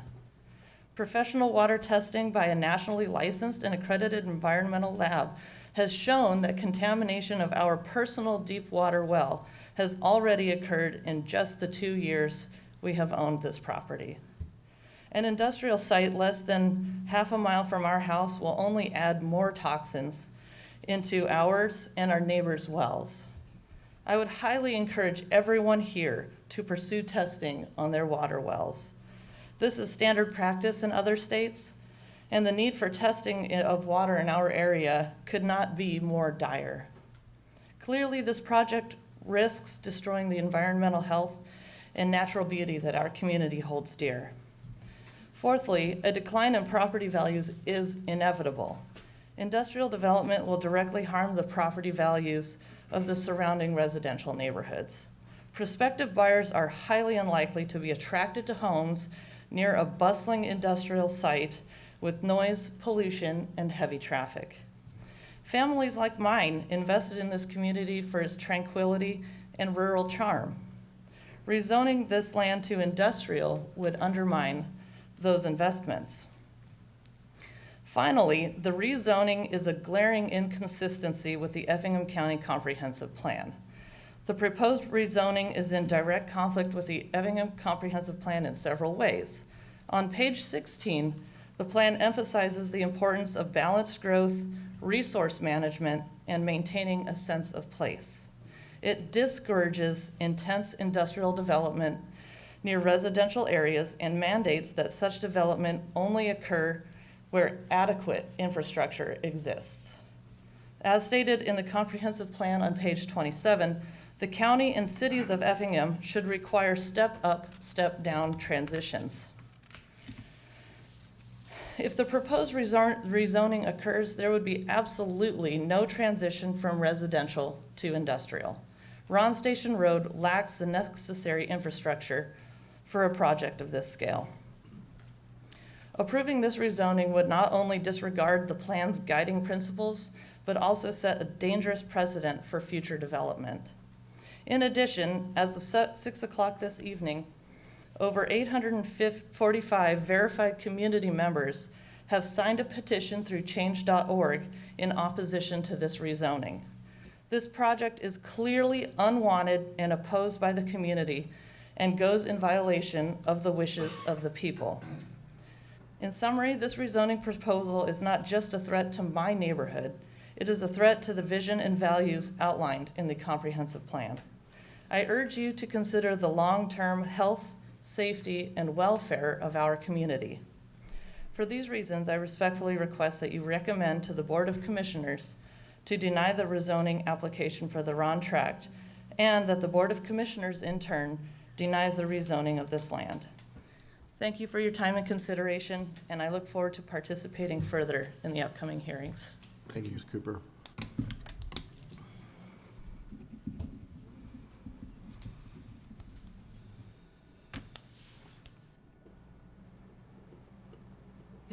My name is Bonnie Meeks. I'm representing my husband and I. We live at 1000 Ron Station Road. Our property does immediately butt up to this property that's being possibly rezoned. My concerns are everything that this young lady just said to you. We live on a curvy road. I have to ease out into the road and sometimes throw it in reverse just to get back in my driveway to keep from having a dump truck hitting me head on. I moved to Effingham with my husband, who is a lifelong resident here. When I married him, he knew I had horses, and he said, let's come to Effingham with me, and we're going to have a beautiful place for our horses and our home. And that's what we moved to. We lived in Eden first, and we got forced out of our property there because of something happened. And we moved here, and we just knew in our hearts, after speaking with Mr. Kimron, who has now passed away, that he reassured us this was his family's property, and it was always going to be in his family for hunting property and timber, the timber that we need to build all these houses that this other man who spoke of earlier wants to build. And we need part of our county to remain rural. This was my dream home. My husband and I worked hard all our lives, and there's a man right there who knows how hard that man's worked in his lifetime. And this was our dream, this beautiful home on close to 17 acres. And I don't care if it's 1,000 feet or 5,000 feet. I've seen how tall these warehouses are. I'll be able to see it above my tree line. I'll be able to see those lights. I'll be able to smell those trucks coming up and down the road. I'll never be able to ride my horse down the side of the road anymore. It's probably going to take half of the road up. When they improve the road, there wouldn't be a place for me to even possibly go down the side of the road. So this really is killing a dream that I've had my whole life, to have this place. And what's happened? The perfect thing is being taken from me. It's going to not only take away from me, but the others here. And many people here who know me know I'm very much an animal activist. And I can sit in my kitchen window and look out on my pond and see birds and foxes. And our deer cams show deers and bobcats and even those god-awful little coyotes. And I've seen the bald eagles when I've been riding down the road on my horse fly over my head. And I think, this is a part of America I wanted to live in. I'm where I need to be. I am a 10th generation Salzburger. When we looked at the deed of our property and I looked back, I said, I might be actually living on some of my great-grandpappy's land, because they were Rons too. I have Rons in my background.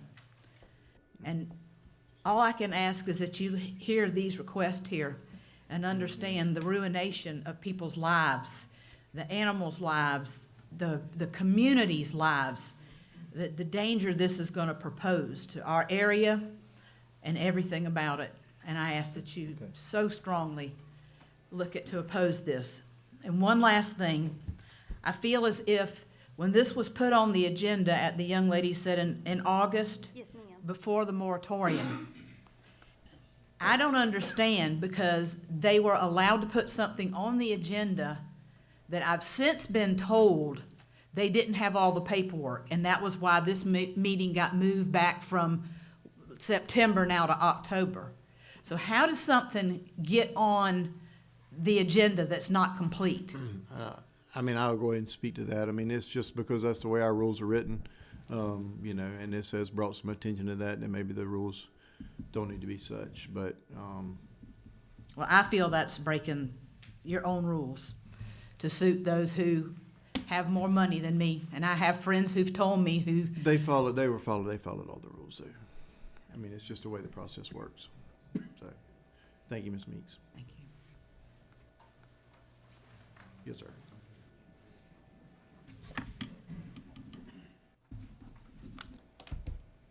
Hey, good evening. My name is Brian Pepe. I own 30 acres.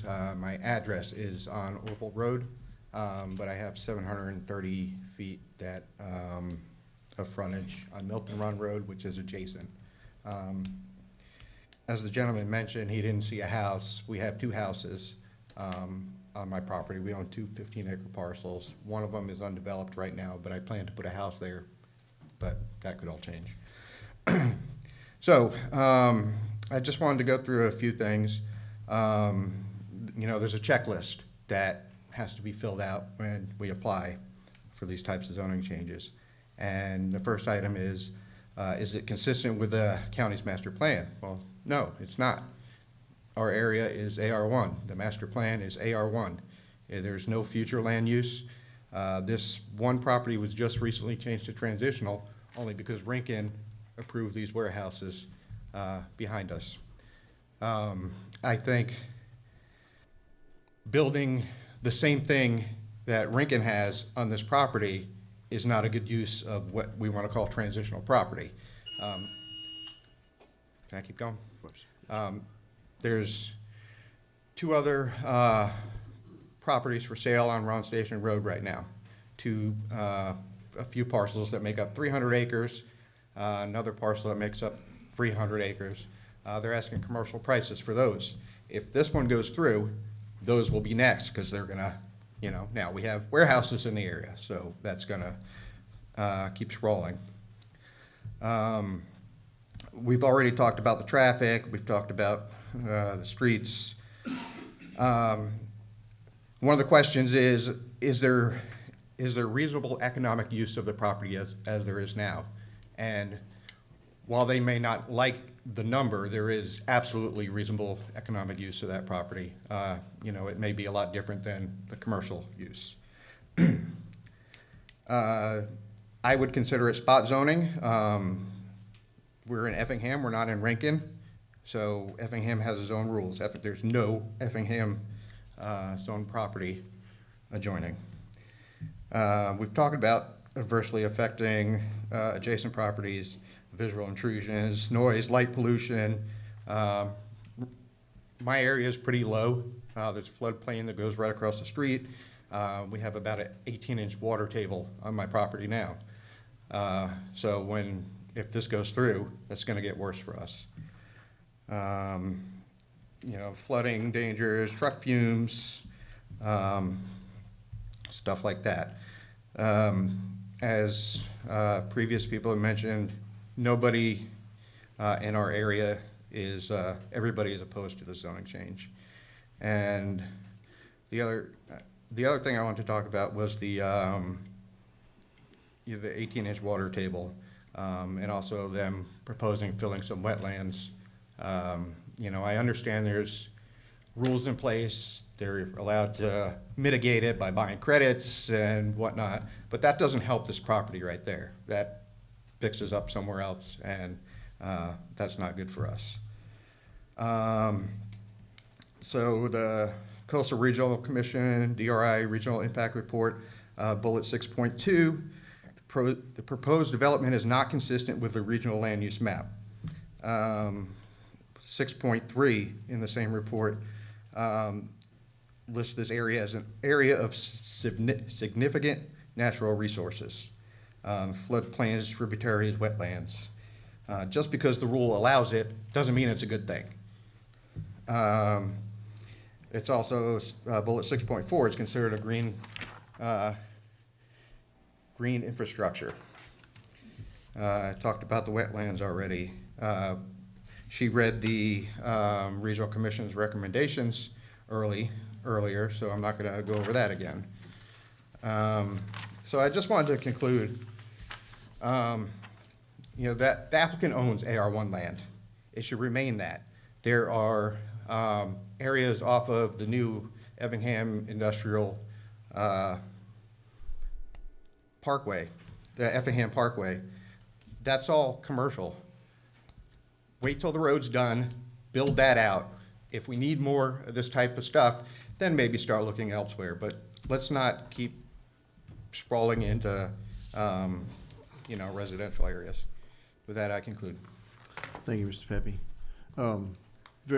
Just one moment, please, sir. Just so the board can understand the room, I'd like to just ask a show of hands. I mean, if you're in favor of this proposal, could you raise your hand, please? And if you're opposed to this proposal, all right, thank you. I'll allow you, but I'm gonna ask that you bring, I mean, Mr. Pepe and Ms. Cooper have done their homework, and they've presented a lot of items, so, I mean, if you could please keep the repetition of what we have already heard. Absolutely. James Gerbasi, I live at 700 Race Path. They made all great comments. The one things that I wanted you guys to just consider when you make this decision is, you know, they mentioned 10 million vacant square feet of warehouses. The other thing to consider is how much industrial land do we have zoned already that's not being used? I ask that you consider, why are we not developing every square acre of land that's already used or zoned for industrial instead of rezoning land for it? The road improvements got brought up. We're left holding the bag when people cash out in these properties and improve them, or not improve them, but develop in industrial and stuff like that. We're left holding the bag. The roads are already deteriorating. We've got the dirt pits, the trucks running up and down. They're falling apart. He mentioned that T-Splosh it was already approved road for T-Splosh improvement. Again, we're left holding the bag. We're continuing to pay for them to be able to profit, and I don't think that that's fair. One of my neighbors had 2 offers on his property, and after they learned of this, those offers were rescinded. So it's already affecting our property values, and it's only going to get worse with the increased truck traffic and automobile traffic. And appreciate your guys' consideration. Thank you, Mr. Gerbasi. So just to go over it, I mean, we've got the water and sewer, the road, the traffic, the noise, the sound. Mr. Gerbasi spoke about T-Splosh. We've heard about the comprehensive plan, and we've heard about the DRI. So if you have any additional information to any of that, we'll hear it. I'll be very quick. My name is Larry Bellider. I'm going to say a lot of what they said, but unlike these people who are worried about how this is going to affect their property and them financially, if it goes through, it has already affected me. I live on Ralph Ron Road by Race Path, and I have approximately 7.5 acres for sale.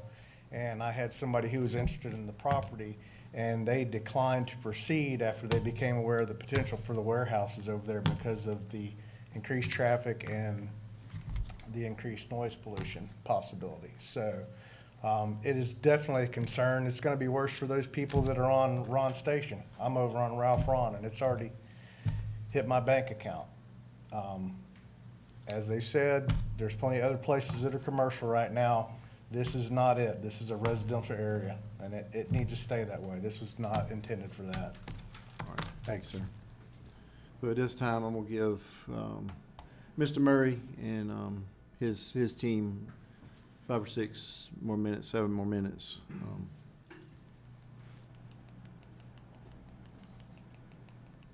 Thank you, but I want to point out we have 5 of ours left, plus 7. Yes, sir. If you need it, I don't Mr. think Murray, we're going to need to go that appreciate- long, but I just said we still have 5. I appreciate you okay, pointing that out. thank you. In the interest of time, and I think that, I mean, I hear what they're saying. Growth is coming. It might not be this year, it might not be next year, but we're in an area where the Port of Savannah and the Hyundai plant are going to make this area less of an agricultural area. When will it happen? I don't know. But I'd like to call on Dr. Thoma, Michael Thoma, who is with M2 Economics Consultants, to talk a little bit about the economic impact of the project. Dr. Thoma. Thank you. Thank you, Mr. Murray. Members of the Planning Board, thank you for the time. Mr. Murray provided some data and some information about the project and its subsequent development. I reviewed that data and subsequently distilled it down into 3 PowerPoint slides that will outline the economic impacts of the developed project in terms of number of jobs that are created, payroll that's associated with those jobs, and a property tax revenue analysis of the property itself, the development property itself. So on the first slides here, you see the outline of the employment impacts. At build out in approximately year 10, there will be almost 700 jobs, 683 jobs on site at the facility itself. In the supply chain for the firms that are located on that site, the 683 jobs are also going to support another 185 jobs in the county itself. These impacts are all within Effingham County itself.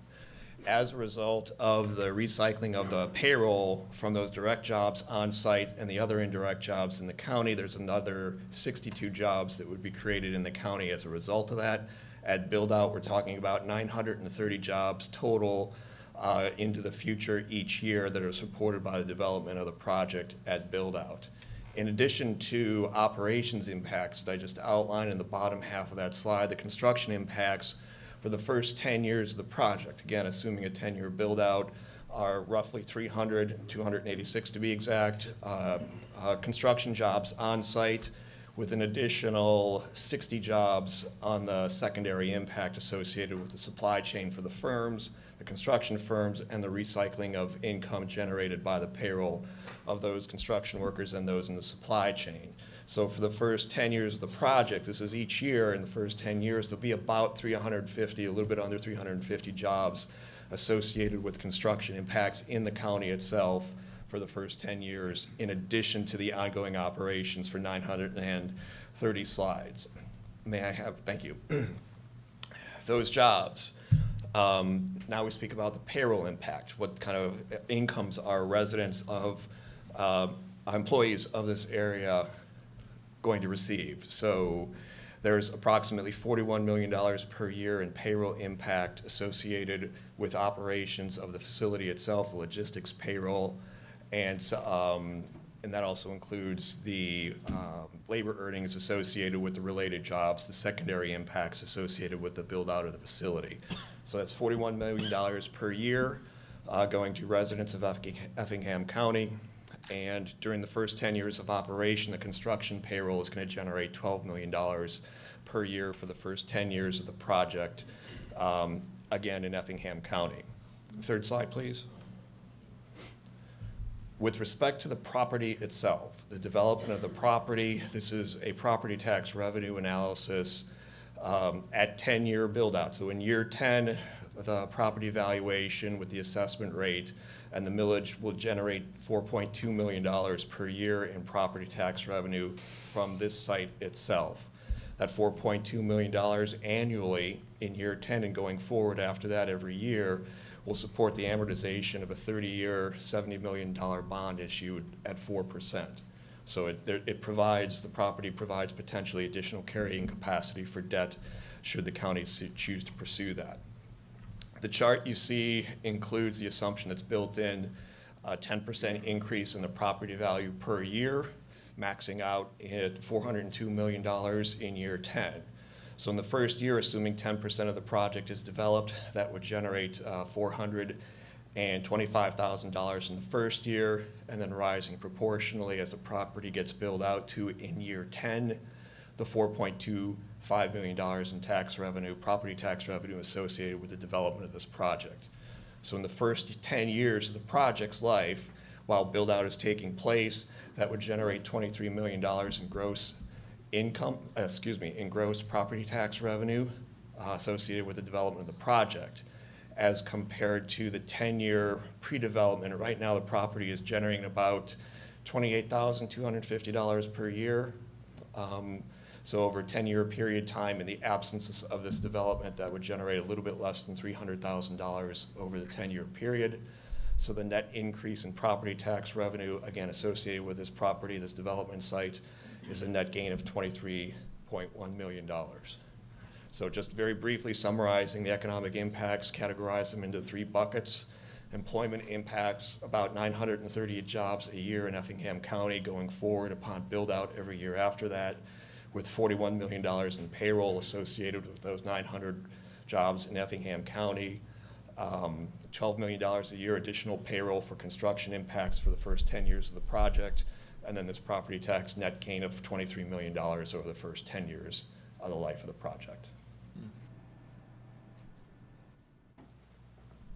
That completes my comments. I'll turn it back to Mr. Murray.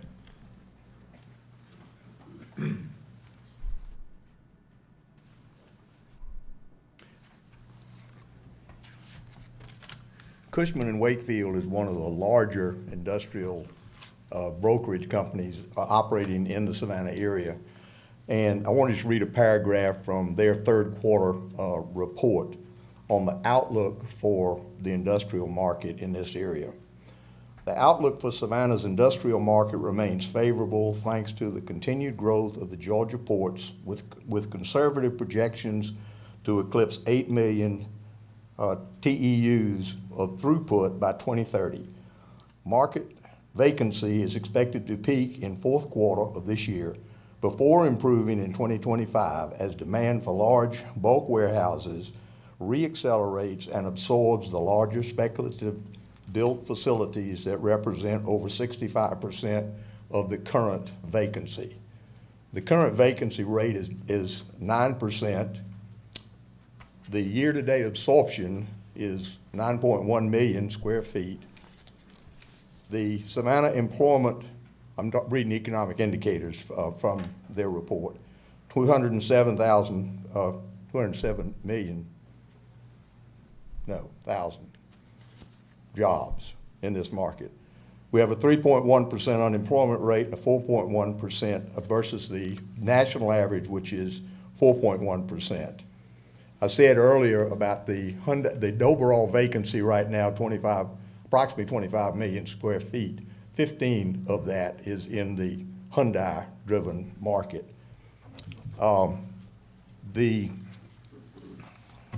Excuse me while I flip through some papers here. Been comment about water and sewer impact. Our development would be using the county's water and sewer. The developer would negotiate a water sewer agreement with the county to extend the developer paying, hopefully be able to work out a water sewer agreement where if it has to go all the way to the existing locations, that there would be a rebate. But that's negotiation that comes down the road with the county. So there won't be individual wells and there won't be individual septic tanks with this. Stormwater, we're prohibited by regulation, by law, from discharging any more stormwater into the system than currently is discharged off this property. So then there are stringent requirements in place for detention and the quality of the water that can leave the site from the detention pond.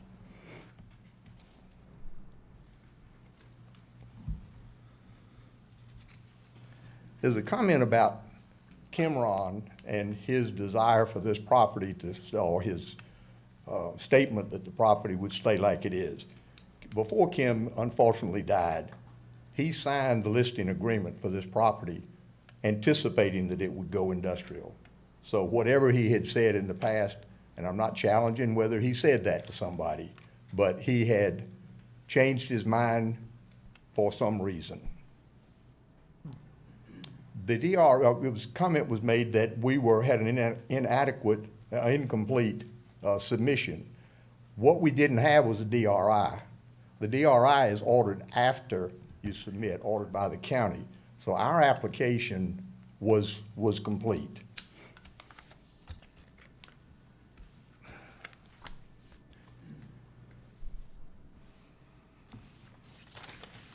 In the staff report, site plan staff's review conditions. The site plan should be approved by the Board of Commissioners. Great. All site plan development plans shall comply with water resource ordinances and local stormwater design manual and Chapter 34 flood protection. Yes. Site development plan shall adhere to the Effingham County Code of Ordinance Section 3.4- buffers. We're actually going to enhance that, as I said, with the 15-foot berm. Traffic impact analysis, TIA, shall be submitted before the site plan approval. Yes. A temporary concrete plant will not be permitted. Gentlemen, that's not normal. This 400-acre piece of property, what we would like is to have the ability to put it, and if you look, if you can pull up the site plan on it. There are, is it up on the screen? I can't see the screen. Okay, you able to? Oh, it's up there now. All right, the area below the 378,000 square foot building, there's a big detention pond there. We need about 3 acres of land to be able to put in the temporary batch plant. And we would like permission to put it there or somewhere no closer than the perimeter property line than that pond is. Mr. Chairman, so the reason that that condition was placed on the staff report is because a temporary concrete plant, per the table of permitted uses, is actually conditional, and I'll double check that, it's within heavy industrial but not within light industrial. And this property is asking, or the developer is asking to rezone this to light industrial. So that is why that is on there. All right, It is not permitted conditionally or by right in light industrial. That's already been adopted? Yes, Yes, sir. Yes, sir. Ouch. Well, I'll be blunt about it. That's quite an onerous burden to place on any size light industrial. But when you have something where the piece of property that's large enough to put a batch plant over 1,000 feet away from your property line, it seemed like it should be a site plan approval condition rather than a prohibition. So, but I would still, y'all gonna make the motion, I understand that. But that's I don't know how we don't want it to be in there. No concrete pours will be permitted after 7 p.m. The time for pouring concrete on these big projects is 10 p.m. to 7 a.m.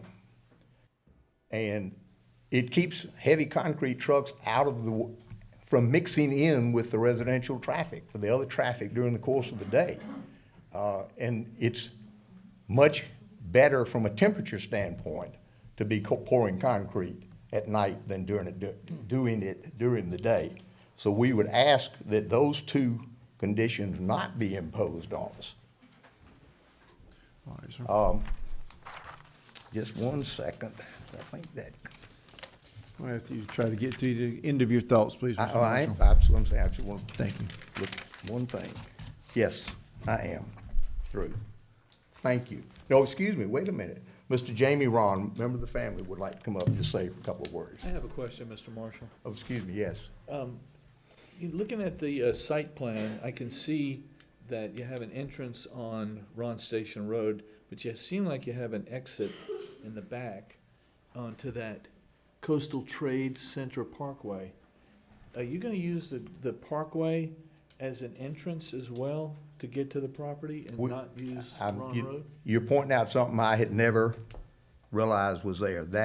I see it now. We have no connectivity with that development. Oh, but that's a private road for that private development? That is correct. Well, the road is not on the property line. The road is much further into their property. Yeah. But there is no. I thought there was some sort of agreement between the parties that we could maybe attach No, there. I apologize. That's an error on our part. That would keep people off of Ron Road, trucks off of Ron Station Road. It would be potentially, to be negative about it, it would be a potential for traffic to come out of the Rincon project up to Ron Station Road. That's great. You know, I don't know, but we don't have any interconnectivity going with them. All right, thank you, Mr. Marshall. Thank you. So I will allow, Mr. Ron to speak, and then the lady in the back, if she has some additional, something we haven't heard, then I'll allow her to speak.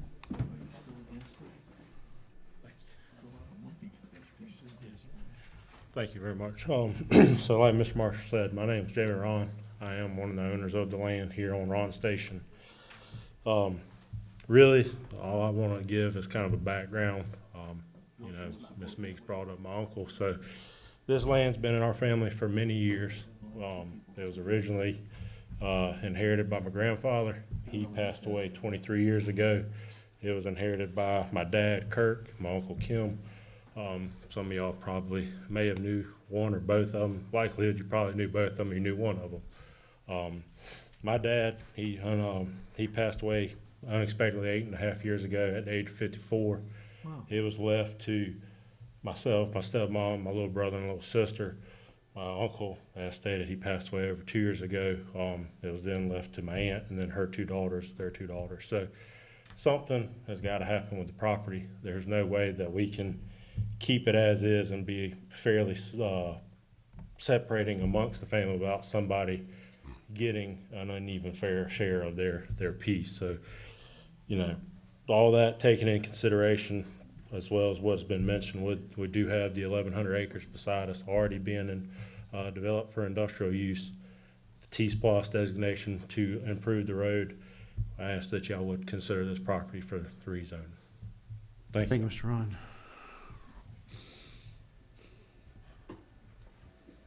Yes, ma'am. If you have something that hasn't been said. Okay. My name's Denise Payne, and I own property adjacent to the proposed development. I know that there's been a lot of comments made, a lot of great points. I'm strongly in opposition to this. The one thing that I haven't heard, though, I've heard studies and everything, but what I haven't heard is any kind of study being made on the impact that it's going to have on our property values for all, not just my development, but all the developments and the residences and farms that are on Ron Station Road. So that's the point I wanted to make. The other thing that I wanted to say was about the comprehensive land use map. I know that we've talked about it again and again. But my question is, why is there a comprehensive land use map in the first place? Because if all that effort's being made to come up with one, and it's through 2040, then why are we talking tonight about spot zoning in a residential area? It doesn't make any sense to me. People make financial decisions when they're moving here, when they are looking at property. They are looking at that map to help them make and guide them in their decision making. If that's not even going to happen, if it's just going to be whenever someone decides they want to sell their property, then there's no sense in having a land use map. So those are the only points I wanted to make. Thank you. Ma'am. So I thought she was the last, but I'll allow one more comment, and then we're going to close public comment so the board can speak. Thank you. My name's Lou Ann Gatch. I live on 125 Milton Ron Road. Front of my house faces the back of those warehouses. My concern is the flooding. We just went through a 1,000-year flood, I believe, with Debbie, and it got pretty wet back there. I'd like to know where the runoff from the warehouses is going to go, because that's my front yard, as well as Ms. Payne's and Mr. Pepe's. So by state law, the water can't leave the property any faster after development than it does before. So they'll have to retain all their stormwater on site and release it at that rate. Well, where are they going to release it? On our properties back there. All right, thank you. All right. It'd be nice if y'all could answer the questions. I did. Sir, Mr. Pepe, I allowed you to speak, sir. I mean, for a long time. So I think there's time for the board to speak a little bit. So I'm going to close public comment now. Open it up to the board. A comment, staff wish to have any comments. Steve, do you have an overview of what improvements are going to be made to Ron Station Road?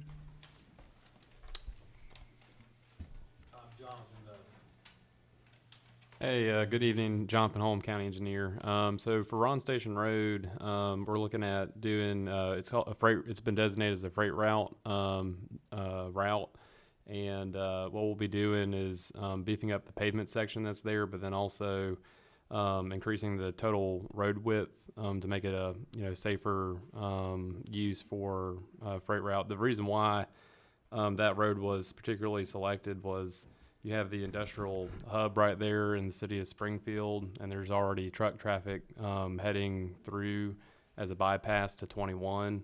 Also, with Effingham Parkway coming online, it'll be Ron Station to McCall Road down to Blue Jay, then to Effingham Parkway.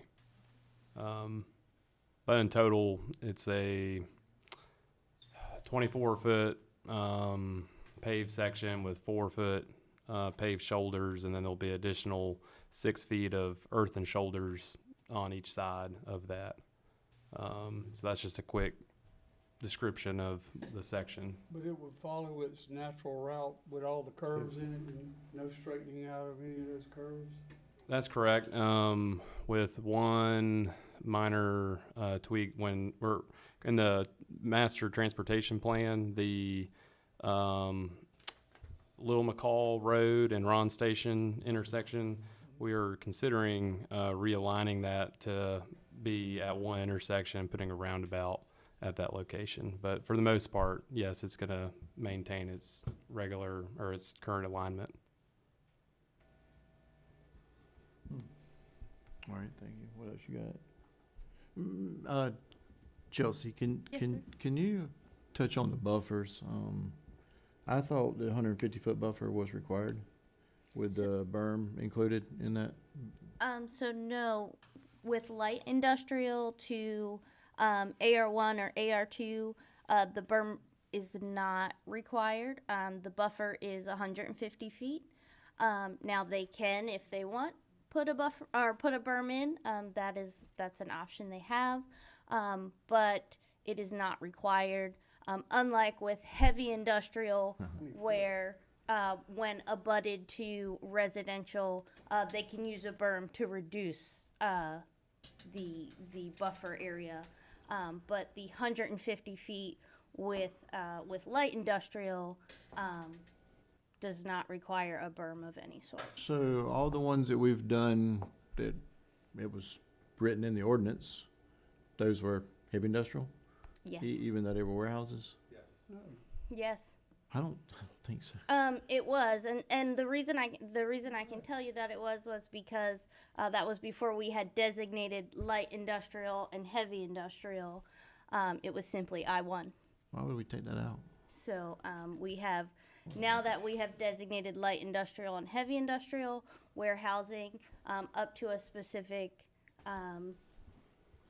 size is now going to be light industrial, and then once you go above that will be heavy industrial, and you'll fall in that 300 feet of buffer and have the option to do the berm to reduce the total buffer overall.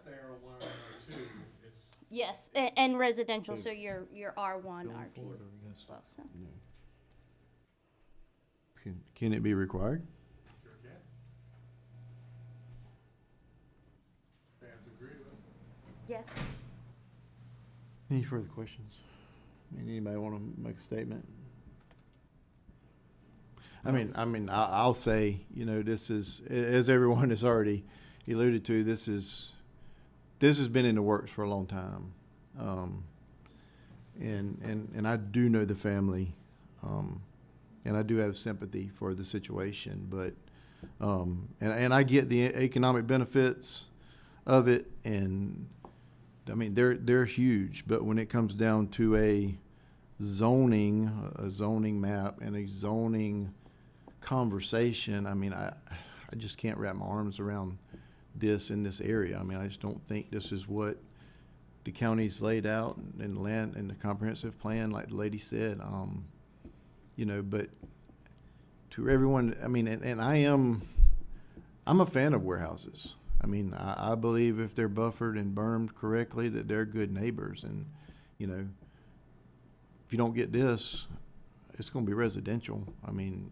It's not going to be timberland. So it's a very, very tough decision. But, you know, for me, it comes down to, am I willing to open up an entire new industrial area? Because there is additional land out here. It's not like this is the last piece. So that's my concern. That's all I got to say. Anybody else want to talk? I share the same sympathies, and it just seems like if that becomes a residential community, there's gonna be a lot more cars than trucks on that road. So I'm bouncing back and forth between denial and approval, but I'm ready to make a motion. You want to say anything? It's your last chance. Alan, you got anything to say? All right, make a motion. I'll make a motion for denial. I have a motion to deny. Is there a second? I'll second it. Second. All those in favor of denial? Any opposed?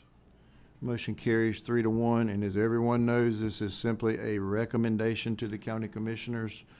They may choose to listen, they may choose not to. So that meeting is on That's gonna be December December 3rd. 3rd. Same time, same place. So thank you to everyone that spoke, and thank you for a call meeting. From one lady. What else, boss? Am I fired? You want to come back? Can I get a motion to bring Ryan back? Keep that, or you Peter. I'll make a scrape the name motion off that and put we in your bring name? Ryan reinstated. Make a motion to bring Ryan back. He's our only board member. Motion carried That your by. property is supposed to be rezoned to have reasonable economic, Meeting adjourned. which is supposed to be rezoned, have a reasonable economic. I thought you were gonna deny. I thought